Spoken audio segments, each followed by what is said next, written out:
Yeah, so that's me. Just finished my easy run. But what is an easy run? I think we've seen why we might do an easy run, but what exactly is one? And it's exactly what it says on the tin. It's easy. So today we're going to figure out exactly what is easy. That's the part we're going to concentrate on because that's the part where I think we've hit a few stumbling blocks. So this here is Dr. Phil Maffetone. You might have heard of him as he's created what's called the MAF Method, and that's simply a method of running to a particular heart rate. So with this method, you want to take the number 180 and minus your age. So I'm 30 years old, which means I'd be running at a heart rate lower than 150. If you don't have a smartwatch, obviously then your rate of perceived exertion, it should be around a 3 to a 5 out of 10. So very, very comfortable. Again, if you might struggle to understand what a 3 to 5 out of 10 is, that might take a little bit of time and experience.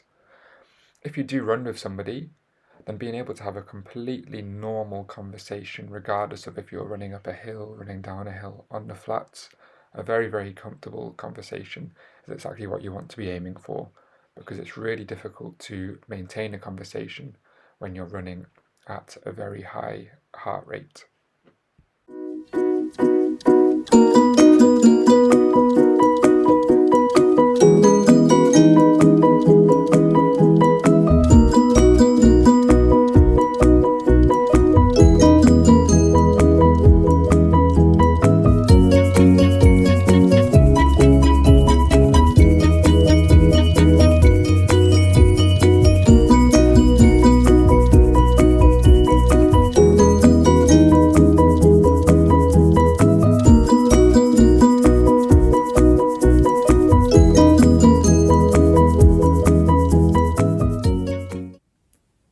So now we know what to look at with our heart rates, our MAF method.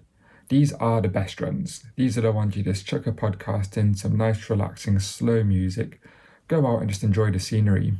Okay? These are the runs that when you finish, you should feel like you should be able to do it all over again. And that's exactly when you know you've done your easy runs properly easy. So, off I am on my easy run. You can see very casual pace, able to hold a camera, so must be doing okay. Now, I'm not going to get into the why we do this, not in this video. It's a bit too complicated and it's going to make this video far too long. Now, if you search on YouTube for the importance of easy runs, there are so many smarter people than me who can do this. But I do want to look at the damaging effect of Strava. So people are too concerned with what other people think of their paces. Stop doing this. It's only damaging you. The only person you're ever competing with is yourself. Kipchoge, the world record marathon holder, he runs marathons around 2:55 pace per kilometre. His easy runs are at 4:30 pace. Okay.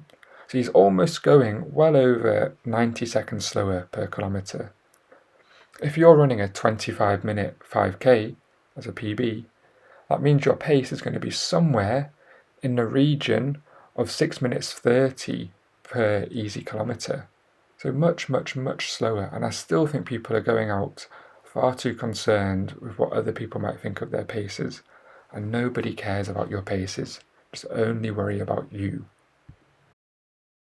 So these are my race results here. You can see my 5k time is an 18:44 set back in December. That's around 3:45 per kilometre.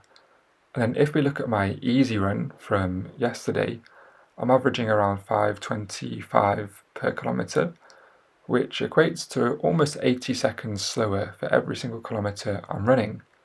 If we look at my heart rate, I'd said my math is 180 minus my age, which is 30. So I should be always under 150. And my average heart rate was respectively low there, which was perfect for me. And then also my max heart rate never got close to that 150 point. So always maintaining that is the best thing you want to be doing. If you're like some people and your heart rate gets too high by the time you get to the end of the street, just slow down, there's no harm in doing that. If you're already going slow, just walk.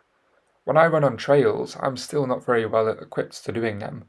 So my heart rate skyrockets when I'm going over some gravel or over hills, and I just walk up the hills. There's no harm in doing that. Your cardio system doesn't know if you're walking or if you're running. It only knows your heart rate and your breathing rate. Running and walking between lampposts is fine. That's how I started. Just enjoy the running like I am here, and then over time, with consistency, as always, you will improve a lot. I don't really have too much more to add to this video now, so just enjoy a few little clips of me stretching. If you would like to follow me on Strava, I'll put a link at the end of this video, and hopefully I have helped you a little bit. If I have, please like the video, subscribe. I think that's what you're meant to do on this YouTube stuff. I will get better at recording these videos and a bit more natural with my speech, but at the moment it's all still very new to me. But I just want to try and help some people out and hopefully help people enjoy running, because it is an incredible hobby and something I'm fascinated by.